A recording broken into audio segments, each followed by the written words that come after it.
Alô, turma! Eu sou Leonardo Bruno e o assunto aqui é o julgamento do desfile das escolas de samba do Rio de Janeiro. Esse é o segundo vídeo dessa série que fala sobre os quesitos do Carnaval Carioca. E, gente, é tudo decidido tão no detalhe que muitos títulos, rebaixamentos, ida para o desfile das campeãs, muitos deles são decididos em um décimo. E se a gente for pensar, olha aqui, são 9 quesitos. Cada um dos quesitos tem 5 jurados, ou seja, são 45 notas que cada escola recebe. Você imagina que ela pode ganhar ou perder o título por causa de um décimo, por causa de 0,1 que um jurado de algum quesito tirou dessa escola de samba. O julgamento desse ano, por exemplo, o resultado de 2020, ele foi decidido no desempate, ou seja, as duas escolas que chegaram em primeiro lugar, a Viradouro e a Grande Rio, elas tiveram a mesma pontuação. E o título da Viradouro foi decidido no quesito desempate, ou seja, qual quesito valia mais segundo o sorteio nesse ano. Então, assim, é tudo decidido muito no detalhe. Se a gente não conhecer os detalhes de cada um dos quesitos, a gente não consegue entender por que uma escola chegou na frente, por que outra foi rebaixada, etc. Então, a gente está fazendo essa série explicando esses 9 quesitos que estão em julgamento atualmente no Carnaval Carioca. A gente falou sobre samba, bateria e harmonia no primeiro vídeo. Nesse vídeo, a gente vai falar sobre quesitos plásticos. Então, a gente vai falar de alegorias e adereços, a gente vai falar de fantasias e a gente vai falar de enredo, que é a história que resulta nisso tudo, resulta nas alegorias e nas fantasias que a gente vê no desfile de escola de samba. Antes é preciso falar de alguns detalhes desse julgamento, do tipo de julgamento. Primeiro é o seguinte, o julgamento é subjetivo. Ou seja, existem parâmetros que cada jogador tem que observar dentro do seu quesito, e é sobre esses parâmetros que nós vamos falar aqui, mas cada jogador tem a sua avaliação subjetiva. Isso é óbvio, né, gente? Porque ele está avaliando uma obra de arte. Como é que você avalia um enredo, uma alegoria, uma comissão de frente, um samba, uma bateria, sem usar os seus critérios subjetivos, sem usar a sua subjetividade, sem usar a subjetividade que permeia qualquer crítica, qualquer crítico de arte, seja um crítico de teatro, de cinema, de televisão, de artes plásticas, ele usa a sua subjetividade para avaliar aquela obra que está na frente dele. Da mesma forma, um crítico de escola de samba, nesse caso o julgador de escola de samba, ele também vai usar a subjetividade para dar a nota dele. Só que com uma condição: esse julgamento subjetivo é comparativo.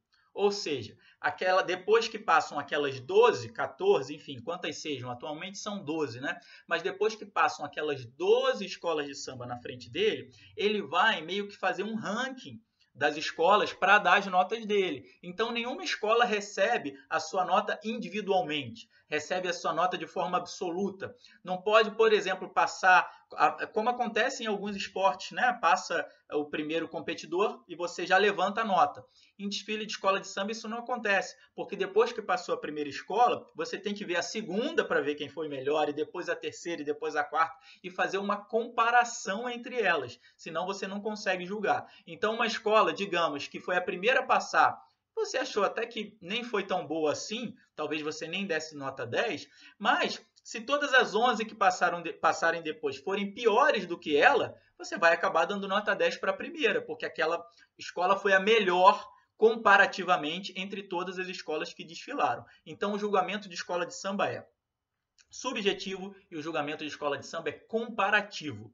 Apesar de ser subjetivo, uma coisa é importante: o julgador nunca pode se deixar levar pela emoção do público. Porque ele está jogando ali numa arena que está efervescente. O povo na arquibancada, nas frisas, nos camarotes, está todo mundo cantando, dançando, pulando, ou não, ou reclamando, enfim, um pouco desanimado. Ele não deve observar esse tipo de reação do público para o julgamento dele. O julgamento dele tem que ser imparcial e não deve levar em consideração essa resposta do público. E outra coisa que ele não deve levar em consideração é a influência de outros quesitos. Digamos, vou dar um exemplo aqui. O jogador, por exemplo, de mestre-sala e porta-bandeira, não pode se deixar empolgar pelo samba enredo, que é muito bom, digamos, o samba de uma escola é muito bom. Ele não pode se deixar empolgar por aquele samba enredo, de modo que isso influa no julgamento dele de mestre-sala e porta-bandeira. Quando o mestre-sala e porta-bandeira passarem pela frente dele, ele tem que avaliar simplesmente aquela dança. Não importa se a bateria está indo muito bem ou se a bateria atravessou, se o samba é espetacular, se a escola está cantando muito, se as alegorias estão impressionantes, ele tem que se ater ao quesito dele. E outra coisa que ele tem que observar é o julgamento se dá quando o quesito passa na frente dele. Então, por exemplo, esse mesmo julgador, eu estou dando o exemplo de mestre-sala e porta-bandeira, né? Esse mesmo julgador de mestre-sala e porta-bandeira, se ele souber, por algum motivo, que o mestre-sala caiu lá no começo da avenida, ou se a bateria atravessar em algum outro ponto da pista, enfim, qualquer coisa que aconteça e que ele não estiver vendo, ele não pode levar aquilo em consideração no julgamento dele. Ele julga o que passa ali na frente dele. Essas são algumas características do julgamento. Em cada vídeo a gente fala um pouquinho delas. E agora a gente vai entrar nos 3 quesitos desse vídeo, que são enredo, alegorias e adereços e fantasia. O enredo, se a gente pudesse resumir em uma palavra esse quesito, é a história. Né? O que aquela escola está contando? Qual é o tema desse desfile? Sobre o que é esse desfile? Sobre o que aquela escola está falando? E aí, esse quesito ele é dividido em 2 subquesitos. Aliás, os três que a gente vai falar hoje, enredo, alegorias e fantasias, os 3 têm subquesitos. Enredo, ele é dividido em concepção e realização. Como é que a gente analisa um pouco essa subdivisão, esses 2 subquesitos? Concepção é a ideia do carnavalesco. É o que ele espera sobre aquela história, é o que ele quer contar, como ele pensou naquele desenvolvimento, é toda a sua inspiração para trazer aquela história para o público naquele ano, naquele desfile. Essa é a concepção daquela ideia, a concepção daquele tema. Só que essa concepção, em algum momento, vai virar uma realização. Ou seja, é aquele enredo na pista, é aquele enredo na avenida. Como é que aquela ideia estava na cabeça do carnavalesco, né? Aquele tempo todo, antes do desfile, como é que ela se materializa na pista. Isso é a realização. Então, o julgador de enredo ele tem que observar esses 2 subquesitos, a concepção e a realização. E aí, cada um tem características muito diferentes. Né? Por exemplo, o quesito enredo, o julgador do quesito enredo, ele recebe, né, com antecedência, inclusive, uma descrição, um detalhamento escrito do enredo que aquela escola está querendo levar para a avenida. Então, ele recebe uma justificativa, ele recebe a pesquisa histórica, ele recebe todo o embasamento teórico. Né? A escola conta como se fosse uma reportagem de revista ou um livro. A escola conta por escrito o enredo que ela quer fazer. E aí o julgador já começa a sua análise, porque essa é a concepção do desfile. E também ele analisa se a concepção, né, por exemplo, a divisão das alas, a divisão das alegorias, a divisão dos setores, se essa concepção em termos de setorização, em termos do que ele vai mostrar primeiro e o que ele vai mostrar depois, o que é ala, o que é alegoria, se isso foi pensado de uma forma que para o julgador é interessante. Então essa é a concepção do enredo. Vale 5 pontos. Depois vem a realização, ou seja, como é que isso é apresentado na avenida. Quando você mostra esse enredo na avenida, ele é bem compreendido, o público consegue compreender, você consegue entender que aquela ala, aquela alegoria, aquele conjunto de signos, né? De signos visuais, de signos sonoros, ou seja, aquele enredo, aquela forma como aquela história está sendo contada, aquilo é compreensível, aquilo se tornou palpável, aquilo para o público é algo que é possível compreender. E mais, isso foi mostrado com criatividade, isso foi carnavalizado, isso foi apresentado visualmente de uma forma interessante. Então, essa é a realização. Ou seja, como você transpõe... É dificílimo isso, né, gente? Você pegar uma ideia que ficou ali na sua cabeça meses e meses e meses, você querendo levar aquilo para a avenida, como é que você consegue materializar aquilo em alegorias, em fantasias, numa escola de samba inteira, 4.000 pessoas contando aquela história. Você conseguiu contar aquela história? Então, uma coisa é a ideia que você teve, né? Então, se você pensou bem naquela ideia, se você fez uma boa pesquisa, desenvolveu de uma forma interessante, se aquela ideia é relevante, né? Se você considera aquela ideia uma ideia factível de você fazer um bom desfile de escola de samba, e depois o pulo do gato se você consegue fazer uma boa realização, se você consegue materializar aquilo na avenida. Então, esse quesito ele é subdividido em 2 subquesitos. no quesito concepção, que vale 5 pontos, e no quesito realização, que vale 5 pontos. Então, repetindo até o que eu falei no outro vídeo, caso uma escola tire, por exemplo, 5 em concepção, teve uma concepção perfeita, mas 4,8 em realização, essa escola vai ficar com a nota 9,8. E a realização ela tem muito a ver com o que a escola leva para a avenida. Por exemplo, se uma escola se propõe a contar um enredo em 6 carros alegóricos, digamos assim, e um dos carros alegóricos não entra na avenida, o julgador de enredo tem que penalizar essa escola, porque no fim das contas o enredo dela, ou seja, a história dela, ficou com uma parte faltando. E uma parte importante, que é uma alegoria, né? Então, por exemplo, o julgador de enredo ele tira ponto de realização quando uma escola deixa de apresentar alguma alegoria, quando uma alegoria quebra na concentração, enfim, quando acontece uma coisa dessas.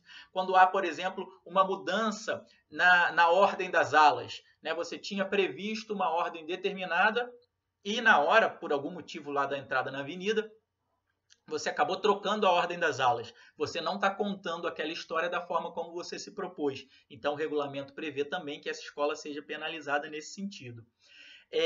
Já que a gente falou de alegorias, vamos passar para o quesito alegorias e adereços, que se a gente está sempre resumindo os quesitos em uma palavra, para quem não é tanto do ramo, né? Alegorias e adereços são os carros alegóricos, aquelas obras obras cenográficas maravilhosas que a gente vê passando pela avenida, e também é um quesito subdividido em concepção, que vale 5 pontos, e realização, que vale 5 pontos. E aí a ideia é a mesma do enredo, gente. Se a gente conseguiu entender bem essa divisão de concepção e realização no enredo, fica fácil da gente transpor isso para a alegoria.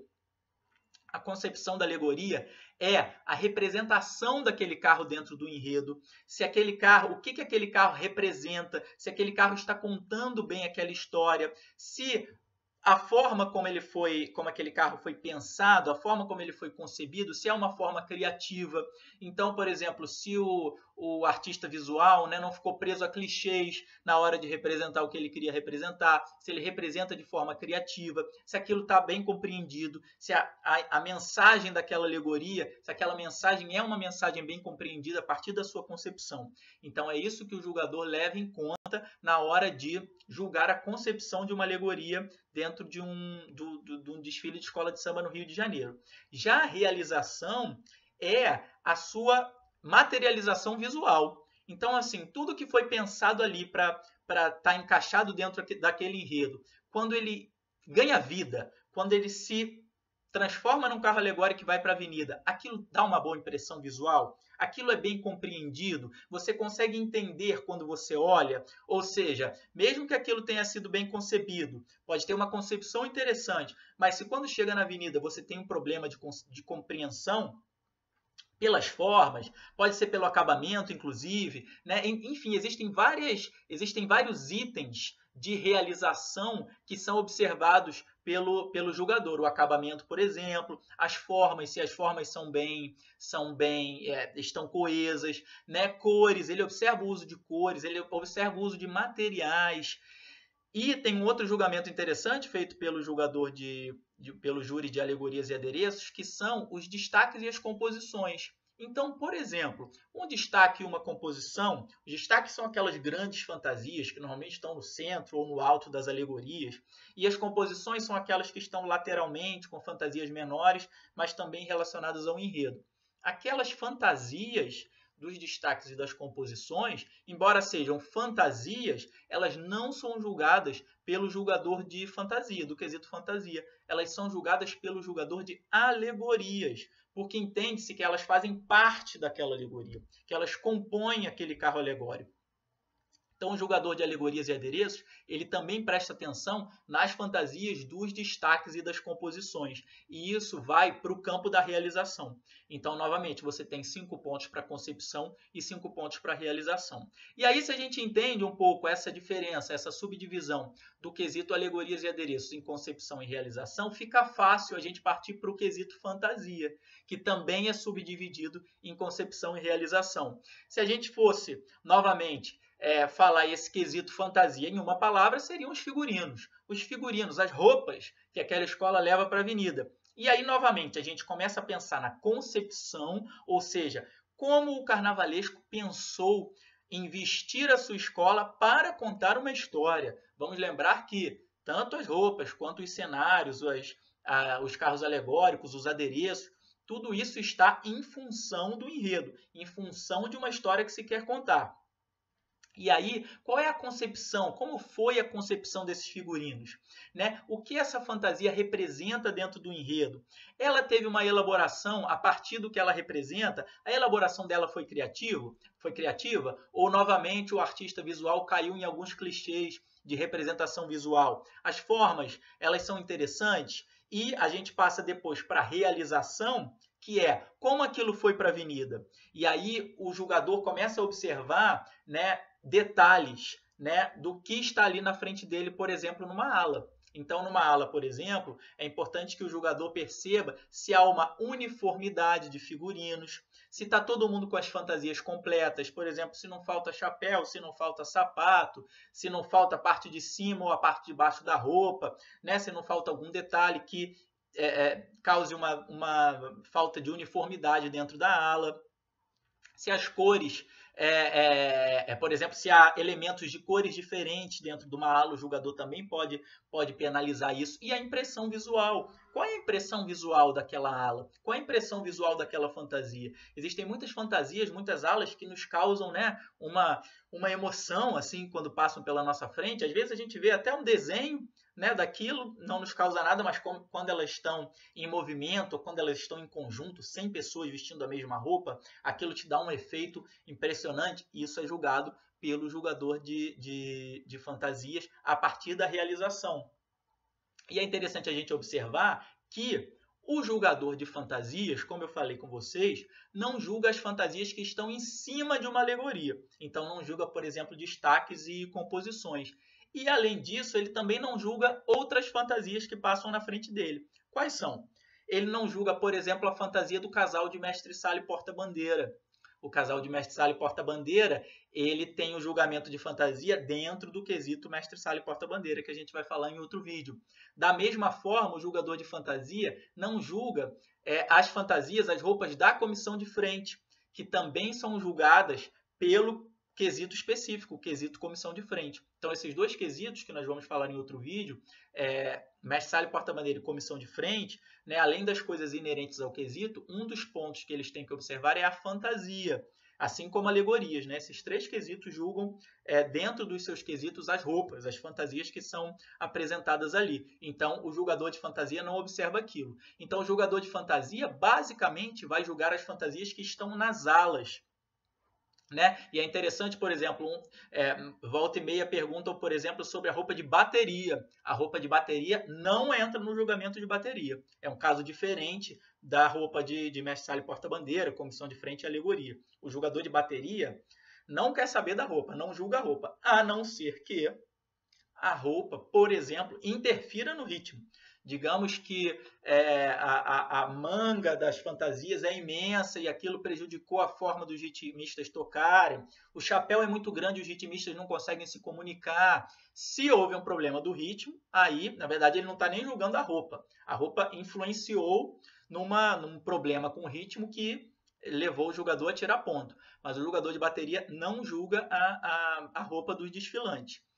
Essa roupa é julgada pelo julgador de fantasia. Então, o julgador de fantasia ele tem que ter uma atenção absurda porque ele julga muita coisa. Tem escola que vai para a avenida com 40 alas, 30, 40 alas. Então, imagina, fora destaques de chão, né? Enfim, roupas importantes como roupa de baiana, roupa de passista, roupa de bateria, o que cada uma representa, todos os elementos que estão em cada uma das fantasias, são muitos detalhes. Talvez o julgador de fantasia seja o que mais precisa se ligar aos detalhes. É um julgamento muito, muito, muito detalhista. Eu não queria estar na pele desses julgadores de fantasia. Na verdade, são quesitos muito específicos, né, gente? A gente tem falado aqui sobre cada um dos quesitos e a gente observa como cada um tem suas particularidades, como cada um tem muitos detalhes para serem observados. Esses foram os quesitos de hoje, fantasias, alegorias e enredo. No terceiro vídeo, esse foi o segundo vídeo dessa série de julgamentos, no terceiro vídeo a gente vai falar sobre os quesitos de dança, que são a evolução, a comissão de frente e mestre-sala e porta-bandeira, que também são quesitos muito importantes no julgamento do Carnaval Carioca. A gente já fez um vídeo, o primeiro vídeo foi sobre música, os quesitos musicais, bateria, samba, enredo e harmonia, e esse vídeo de hoje foi sobre os quesitos voltados para as artes plásticas. É isso, turma! Esse foi o segundo vídeo dessa série sobre o julgamento do Carnaval Carioca. Daqui a pouco a gente volta com o terceiro vídeo.